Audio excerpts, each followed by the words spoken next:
svijetu visoke politike. Da, dobar dan svima. Evo, ja sam Dejan Kovač, nezavisni kandidat ispred HSLS-a, predsjednički kandidat.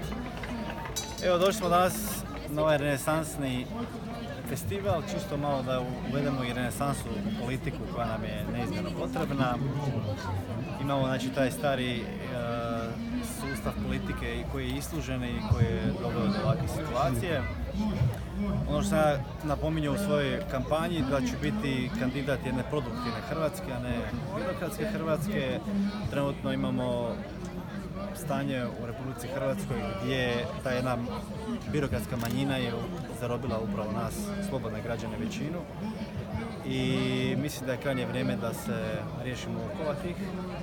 I evo, s obzirom ovdje renesansno okruženje, imamo dosta ovih sprava političke torture, dosta je da se riješimo torture i da ponovno počnemo živjeti pravu demokraciju u Hrvatskoj.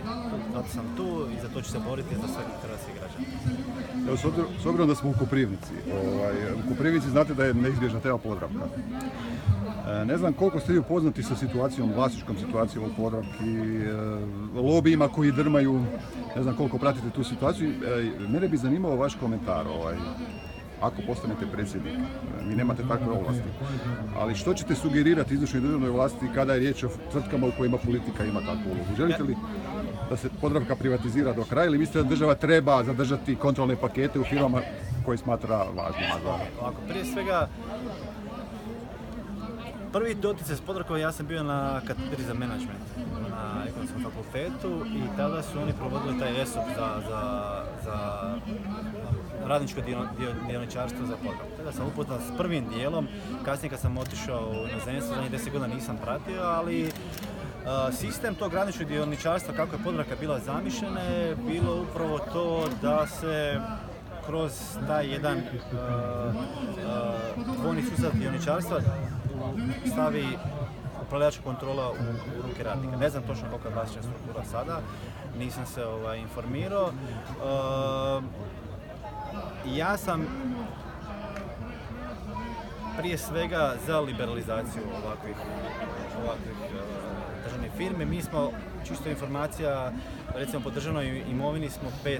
u Europskoj uniji, ispred nas su samo skandinavske zemlje. Znači, kod nas jako puno imovine i tržišta nisu liberalizirane. Znači, Podravka je u jednoj specifičnoj gospodarskoj grani i to treba odlučivati tržište, a ne politički kadrovi. Jer ako pogledamo druge firme koje su upravile, recimo našu brodogradnju, možemo vidjeti u principu kako su ljudi kadrovirani i kako su loše političke odluke dovele do loših stanja u tim firmama.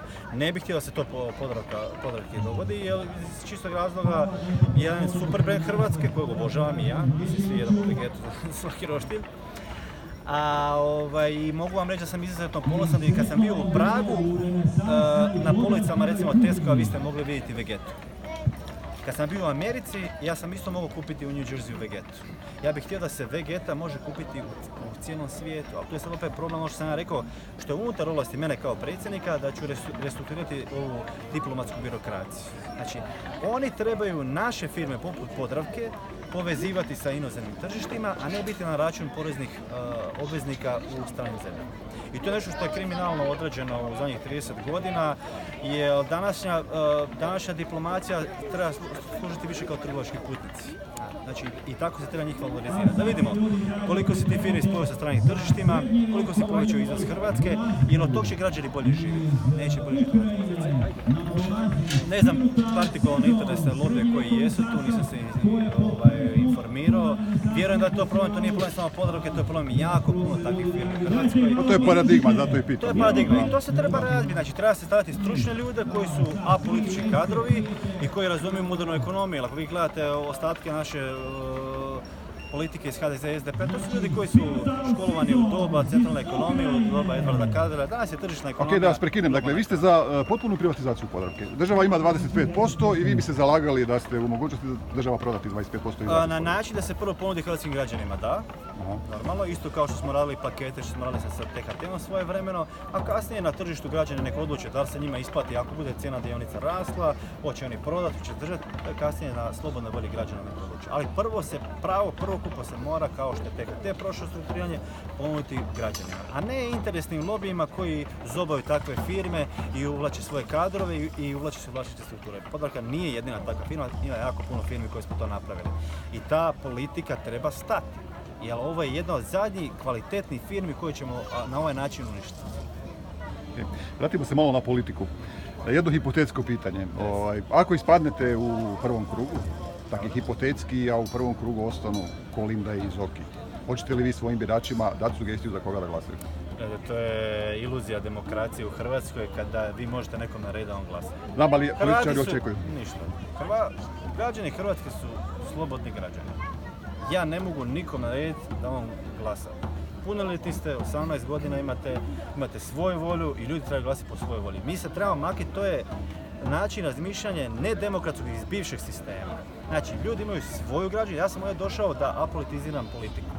Da naučim građane da misle svojom glavom, da vide, jer ovo trenutno stanje u koje smo došli, gdje 300.000 ljudi se odselilo, gdje su nas Rumunjska i Bugarska prešišale ekonomski, to je baš razlog zato što smo ubijali volju građana i ubili smo građansko društvo.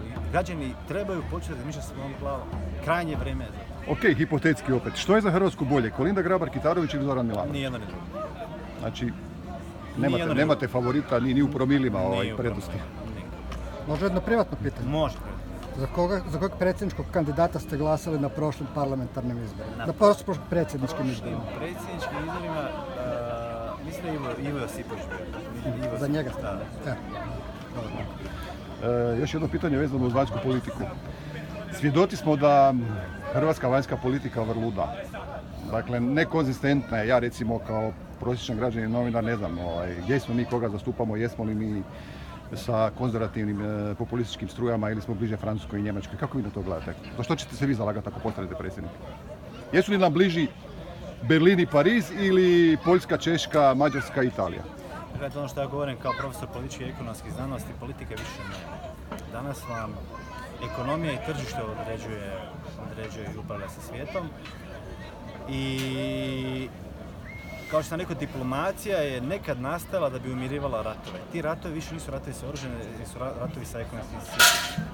Ono što ću ja podupirat ću sve one politike, neovisno o političkom spektru, gdje će se blagostanje hrvatskih građana maksimizirati. Tako kao što sam rekao za moju unutarnju politiku, ja kao što sam ranije govorio, ja jako kritiziram SDP i HDZ.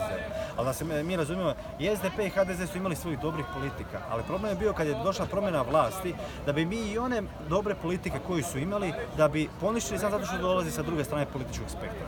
I to je način, a u toj igri ko je gubio, jedno su gubili građani. Mislim, oni su nas prebacili kao ping-pong lopticu.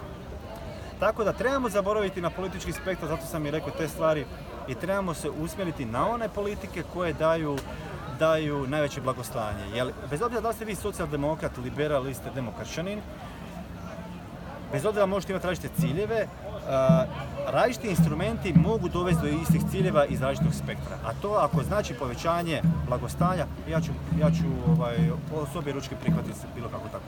Ok, ali vi s druge strane ne možete poreći da jačaju desni populistički pokreti u Europi, a u svijetu također. Imate Trumpa, imate AfD, imate Andreja Dudu, imate Marine Le Pen, imate Orbana. Kako ćete se vi postaviti prema tim populističkim pokretima? Pogledajte, ako vas zanima baš, evo Kiša nam je baš neko dobro. Idemo se